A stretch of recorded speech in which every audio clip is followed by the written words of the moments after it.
Here's what happened last night. I'm able to secure the actual audio from the incident over the Potomac last night. Let's listen in together. 789, contact Stone Park, good day. Okay. American 3130, for the final. You're going to see a back and forth now between Reagan Tower and the various aircraft that they have lined up on approach into the airport. This happened at about 8:46 p.m. Last evening, and you can see there's several airplanes lined up. That's typical coming in about that time of night at Reagan. They're talking to American Airlines 3130. Which I think is number 2 for the runway. They're telling them to slow down to their final approach speed because they're separating everybody on the way in. It's going to turn out that American 3130 is a key player in what happens here. Well, American 3130. Pat 25, traffic just off the Wilson Bridge is CRJ. Pat 25 is the helicopter that ran into the CRJ 700. It was a PSA flight. The flight number is 5342. It would go under the call sign Blue Streak 5342. You don't ever hear them talking to tower. They've already been cleared to land on runway 33. So they would come in on an approach on runway 1, and then they would kind of circle to land on runway 33. It's a little shorter runway, but they take some of the regional jets and they put them on that runway. Pat 25 is the Black Hawk helicopter that is just south of the Woodrow Bridge. And they've just taken off. They're airborne. The tower is saying to them, there's traffic. It's a CRJ. It's at 1,200 feet lined up for runway 33. Do you have that traffic? Pat 25 is going to call back and say yes. 1,200 feet, start runway 33. Pat 25 says, has the traffic in sight, request visual separation. What that means is that they're going to take responsibility for visual separation from that aircraft. What happened?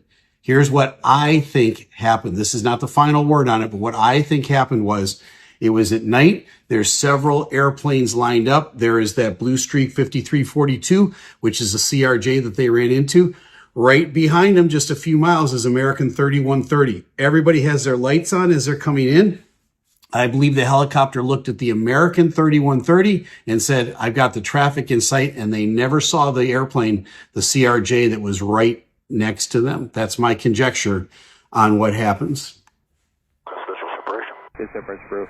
American 1630 tower, runway 1 lock void, traffic throughout runway 33, dispatch 16 off funnel. So this is typical stuff that's going on in a busy airport. They're lining somebody up to take off. They're saying, pay attention. I'm going to give you an immediate takeoff here. I've got traffic lining up for runway 33. That's the CRJ that got ran into. And he's on a 6-mile final. It might be somebody even behind him, but they're lining everybody up to take off into land.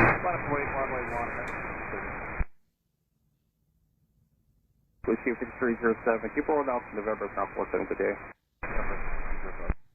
You can see at the bottom of your screen there, the CRJ, the Blue Streak 5342. They're beginning to now kind of come out a little bit to line up the runway to land on runway 33. They're not going to go right straight down the river. They got to come out a little bit wider and come in. But remember, Pat 25, which is up here, the helicopter at the middle of your screen, they've already said we accept responsibility for visual separation.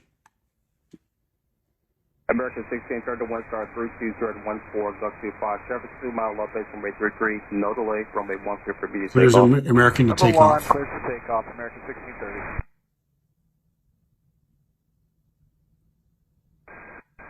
Here it comes. Now the tower is seeing what's happening, and they're saying, do you have the CRJ in sight? Because you guys are getting kind of close. And the Pat 25, the helicopter, says once again, yeah, and I'm asking for visual separation. Okay, the responsibility is on you then. Pat 25, Pat 5 is CRJ. Pat 5 has an aircraft in sight, request visual separation. Okay, so Pat 25 says, has the aircraft in sight, request visual separation. I don't think they had these guys in sight. I think they had the airplane behind them in sight. That's why this is such a tragedy.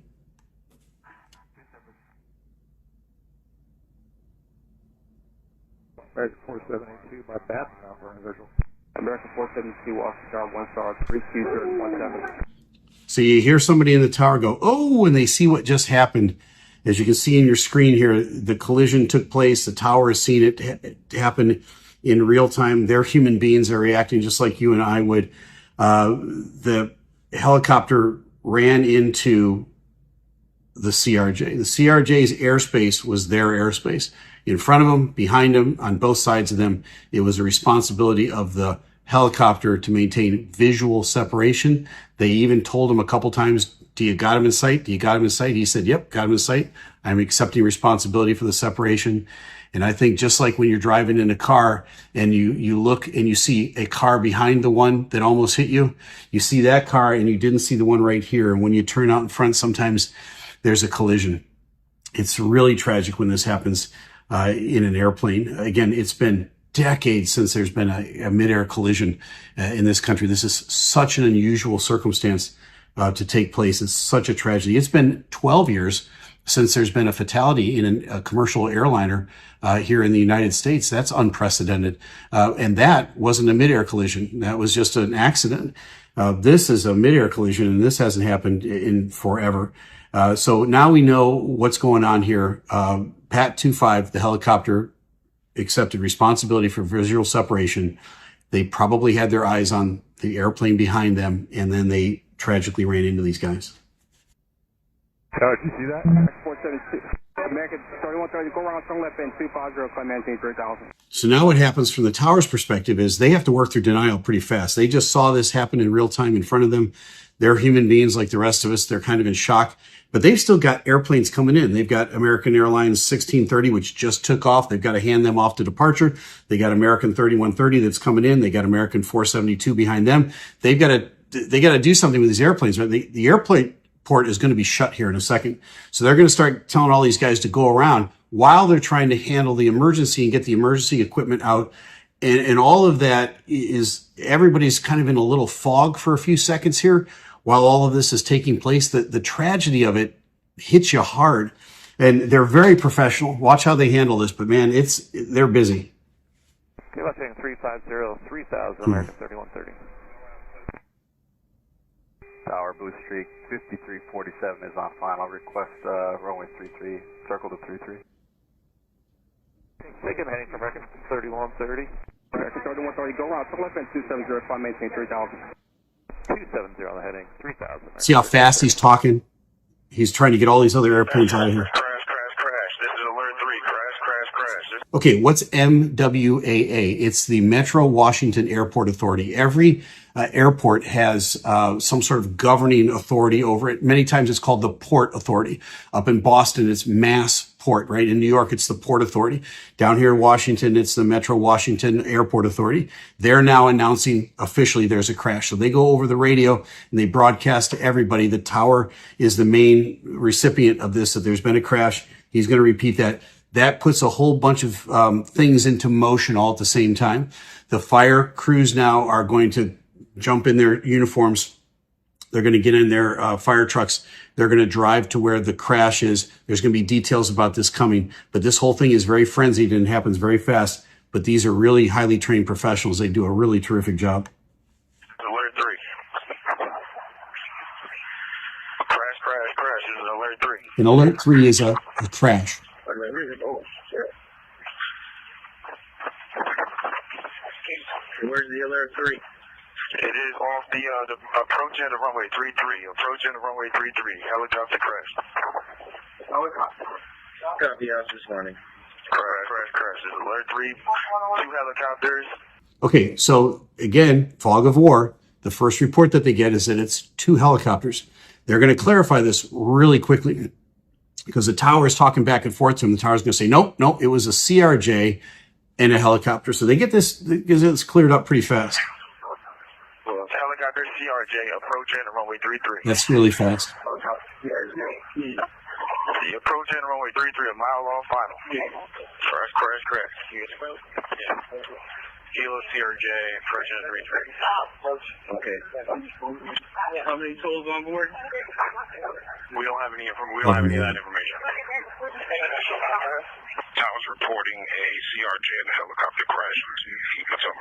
So they're passing the information back and forth to the first responders who need it. Everybody's trying to clarify while they're jumping in their trucks and they're heading out there. Now they know exactly where they're going. It's at the approach end of runway 33. It's somewhere in the Potomac.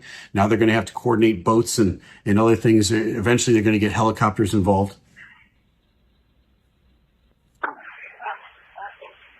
Can we go ahead and hold all operations till we have emergency units respond? We're going to go ahead and show the aerodrome closed. They want to close the airport so they can go. Yeah, that's affirmative. Unhindered. All operations aerodrome closed. Everything's closed. Huh? And everybody just hold your positions, please, on the field right now. Okay, so this is the ground controller. Now, the ground controller is the one that's going to get all these trucks going where they need to go. But the ground controller needs to stop all the airplanes. So she just makes a blanket broadcast. Everybody stop right where you are. Every once in a while, you kind of half hear that, and then you say, okay, I'm sorry. And there's also people asking to be released from their gate to go. They're not into what's going on yet because they just put their headsets on and they're just getting ready to go. One aircraft's going to ask to do this, and she's just going to say, everybody stop. That's 43, ready for taxi.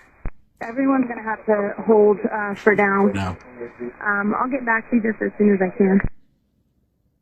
Fire command. The accident happened in the river.